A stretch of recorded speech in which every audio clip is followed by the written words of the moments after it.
ಕಾಂಗ್ರೆಸ್ನ ಹಿರಿಯ ಶಾಸಕ ಲಿಂಗೈಕ್ಯ ಶಾಮನೂರು ಶಿವಶಂಕರಪ್ಪ ಶಿವಗಣರಾಧನೆ ಮುಗಿಯುತ್ತಿದ್ದಂತೆ ದಾವಣಗೆರೆ ದಕ್ಷಿಣ ವಿಧಾನಸಭೆ ಕ್ಷೇತ್ರದ ಉಪಚುನಾವಣೆ ಕುರಿತ ಚರ್ಚೆಯು ಶುರುವಾಗಿದೆ.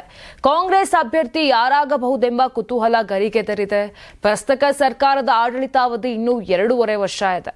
ಶಾಸಕರ ನಿಧನದ ನಂತರ ಉಪಚುನಾವಣೆ ನಡೆಸಲು 6 ತಿಂಗಳುಗಳ ಕಾಲಾವಕಾಶವಿದ್ದರೂ ರಾಜಕೀಯ ವಲಯದಲ್ಲಿ ಈಗಲೇ ಕುತೂಹಲ ಹಲವು ರೀತಿಯ ಚರ್ಚೆಗಳಿಗೆ ಇಂಬು ನೀಡಿದೆ. ಶುಕ್ರವಾರ ನಡೆದ ಶಾಮನೂರು ಶಿವಗಣರಾಧನೆ ಹಾಗೂ ನುಡಿ ನಮನ ಕಾರ್ಯಕ್ರಮದಲ್ಲಿಯೂ ಪ್ರತಿನಿಧಿಸುತ್ತಿದ್ದ ಈ ಕ್ಷೇತ್ರದಿಂದ ಯಾರು ಸ್ಪರ್ಧಿಸಬಹುದು ಎಂಬ ಗುಸುಗುಸು ಕೇಳಿಬಂದಿದೆ. 2008ರಲ್ಲಿ ನಡೆದ ಕ್ಷೇತ್ರ ಪುನರ್ ವಿಂಗಡಣೆಯ ಬಳಿಕ ದಾವಣಗೆರೆ ದಕ್ಷಿಣ ವಿಧಾನಸಭೆ ಕ್ಷೇತ್ರ ಅಸ್ತಿತ್ವಕ್ಕೆ ಬಂದಿದೆ. ಈವರೆಗೆ ನಡೆದ 4 ಚುನಾವಣೆಗಳಲ್ಲಿ ಶಾಮನೂರು ಶಿವಶಂಕರಪ್ಪ ಬಿಟ್ಟು ಬೇರೆ ಯಾರೂ ಕೂಡ ಆಯ್ಕೆ ಆಗಿಲ್ಲ. ಹೀಗಾಗಿ ಉತ್ತರಾಧಿಕಾರಿ ಅವರ ಕುಟುಂಬದವರೇ ಆಗಬಹುದು ಎಂದು ಹೇಳಲಾಗ್ತಾ ಇದೆ. ಒಂದೊಮ್ಮೆ ಕಾಂಗ್ರೆಸ್ ಶಾಮನೂರು ಕುಟುಂಬದವರಿಗೆ ಮಣೆ ಹಾಕಿದ್ರೆ ಅವರ ಪುತ್ರರಾದ ಜಿಲ್ಲಾ ಪಂಚಾಯತ್ ಮಾಜಿ ಅಧ್ಯಕ್ಷ ಎಸ್ ಬಕ್ಕೇಶ್ ಅಥವಾ ಉದ್ಯಮಿ ಗಣೇಶ್ ಅಖಾಡಕ್ಕಿಳಿಯಬಹುದು. ಇಲ್ಲವೇ ಅತಿ ಕಿರಿಯ ಎನಿಸಿದ್ರು ಮಲ್ಲಿಕಾರ್ಜುನ್ ಅವರ ಪುತ್ರ ಸಮರ್ಥರನ್ನ ಅಭ್ಯರ್ಥಿಯನ್ನಾಗಿಸಬಹುದು. ಇನ್ನು ಶಾಮನೂರು ಮನೆತನದ ಸೊಸೆ ಪ್ರಭಾ ಮಲ್ಲಿಕಾರ್ಜುನ್ ಪ್ರಥಮ ಯತ್ನದಲ್ಲೇ ಸಂಸದರಾಗಿ ಆಯ್ಕೆ ಆಗಿರೋದ್ರಿಂದ ಮನೆಯ ಇತರ ಸೊಸೆಯಲ್ಲೊಬ್ಬರು ಕಣಕ್ಕಿಳಿಯುವ ಉತ್ಸಾಹ ತೋರಿದ್ರೂ ಅಚ್ಚರಿ ಇಲ್ಲ. ಈ ರೀತಿಯಾಗಿ ಒಂದು ಲೆಕ್ಕಾಚಾರ ರಾಜಕೀಯ ಪಡಸಾಲೆಯಲ್ಲಿ ನಡೆದಿದೆ.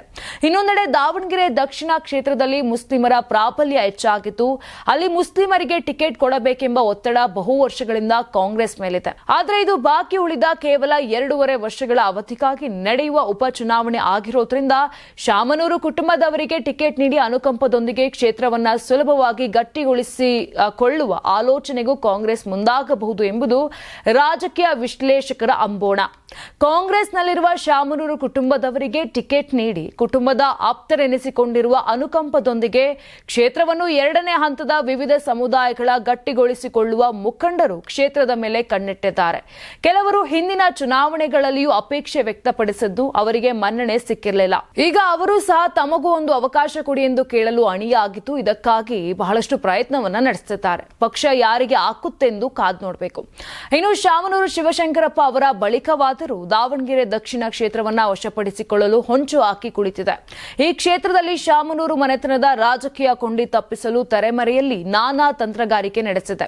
ಆದರೆ ಕಳೆದ ಚುನಾವಣೆಯಿಂದ ಇಲ್ಲಿಯವರೆಗೂ ಜಿಲ್ಲಾ ಬಿಜೆಪಿ ಬಣ ಬಡಿದಾಟದಲ್ಲಿ ತತ್ತರಿಸಿರುವುದು ಸವಾಲಾಗಿ ಪರಿಣಮಿಸಿದೆ. ದಾವಣಗೆರೆ ದಕ್ಷಿಣ ವಿಧಾನಸಭೆ ಕ್ಷೇತ್ರದ ಉಪಚುನಾವಣೆ ನಡೆಸಲು ಜಿಲ್ಲಾಡಳಿತ ಈಗಾಗಲೇ ಸಜ್ಜಾಗಿದೆ. ಕರಡು ಮತದಾರರ ಪಟ್ಟಿಯನ್ನ ಜನವರಿ 3ರಂದು ಪ್ರಕಟಿಸುವುದಾಗಿ ಹೇಳಿದ್ದು ಮತದಾರರ ಪಟ್ಟಿ ಪರಿಷ್ಕರಣೆಗೂ ಮುಂದಾಗಿದೆ. ಈ ಕ್ಷೇತ್ರದಲ್ಲಿ 1,13,538 ಪುರುಷ, 1,17,479 ಮಹಿಳಾ ಮತದಾರರು ಹಾಗೂ 47 ಇತರೆ ಮತದಾರರು ಸೇರಿದಂತೆ ಒಟ್ಟು 2,31,062 ಮತದಾರರಿದ್ದಾರೆ. ಶಾಮನೂರು ಶಿವಶಂಕರಪ್ಪ ನುಡಿ ನಮನ ಸಮಾರಂಭದಲ್ಲಿ ಶಾಮನೂರು ಕುಟುಂಬದ ಎಲ್ಲ ಸದಸ್ಯರನ್ನ ಪರಿಚಯಿಸಲಾಯಿತು.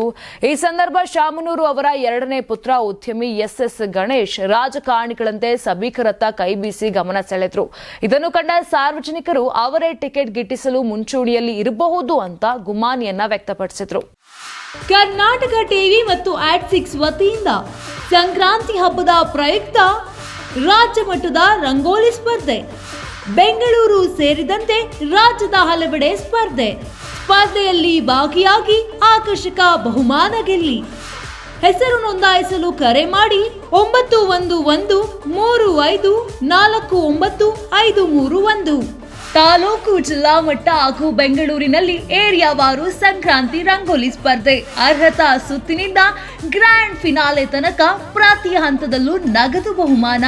ಅರ್ಹತಾ ಸುತ್ತಿನ ಮೊದಲ ಬಹುಮಾನ 5,000 ರೂಪಾಯಿ, ಅರ್ಹತಾ ಸುತ್ತಿನ ದ್ವಿತೀಯ ಬಹುಮಾನ 3,000 ರೂಪಾಯಿ, ಅರ್ಹತಾ ಸುತ್ತಿನ ತೃತೀಯ ಬಹುಮಾನ 2,000 ರೂಪಾಯಿ, ಫಿನಾಲೆಯ ಮೊದಲ ಬಹುಮಾನ 30,000 ರೂಪಾಯಿ, ಫಿನಾಲೆಯ ದ್ವಿತೀಯ ಬಹುಮಾನ 20,000 ರೂಪಾಯಿ, ಫಿನಾಲೆಯ ತೃತೀಯ ಬಹುಮಾನ 10,000 ರೂಪಾಯಿ.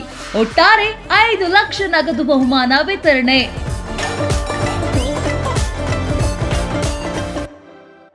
Sponsor Saptagiri university. Associate sponsor Jeeni slim. Jeeni ಮನೆಯಲ್ಲಿದ್ದರೆ ನೀವು ಸ್ಲಿಮ್ ಆಗೋದು guarantee. Co sponsors Nandana palace, legendary Andhra restaurant chain, KMF Nandini, ನಮ್ಮ ಹೆಮ್ಮೆ, ಕೆಎಸ್ಡಿಎಲ್ ಮೈಸೂರು ಸ್ಯಾಂಡಲ್, 100% ಶುದ್ಧ ಶ್ರೀಗಂಧದ ಎಣ್ಣೆಯಿಂದ ತಯಾರಿಸಿದ ಏಕೈಕ ಸಾಬೂನು. ಶ್ರೀ ಸಾಯಿ ಗೋಲ್ಡ್ ಪ್ಯಾಲೇಸ್, ನಿಮ್ಮ ವಿಶೇಷ ಸಂದರ್ಭಗಳ ಸಂಗಾತಿ. ನೀವು ಸಣ್ಣ ಆಗ್ಬೇಕಲ್ವಾ? ಅದು ಒಂದು ಉತ್ತಮ ಆಹಾರದಿಂದ ಸಣ್ಣ ಆಗ್ಬೇಕಲ್ವಾ? ಪ್ರತಿದಿನ ನಮ್ಮ ಜೀನಿ ಸ್ಲಿಮ್ ನ ಯೂಸ್ ಮಾಡಿ ಯಾವುದೇ ಸೈಡ್ ಎಫೆಕ್ಟ್ ಇಲ್ದಂಗೆ ನೀವು ಸಣ್ಣ ಆಗ್ತೀರಾ. ಯಾರಾಗ್ತಾರೆ ಎಂಎಲ್ಎ ಅಭ್ಯರ್ಥಿ 2028 ಶೀಘ್ರದಲ್ಲೇ. ಪ್ರತಿದಿನ ಒಂದೊಂದು ಕ್ಷೇತ್ರದ ಟಿಕೆಟ್ ಆಕಾಂಕ್ಷಿಗಳ ಸಂಪೂರ್ಣ ಮಾಹಿತಿ ಪೊಲಿಟಿಕಲ್ ಜರ್ನಲಿಸ್ಟ್ KM ಶಿವಕುಮಾರ್ ಅವರಿಂದ. ಕರ್ನಾಟಕದ ನಂಬರ್ 1 ಡಿಜಿಟಲ್ ಮೀಡಿಯಾ ನಿಮ್ಮ ನೆಚ್ಚಿನ ಕರ್ನಾಟಕ ಟಿವಿಯಲ್ಲಿ ಮಾತ್ರ.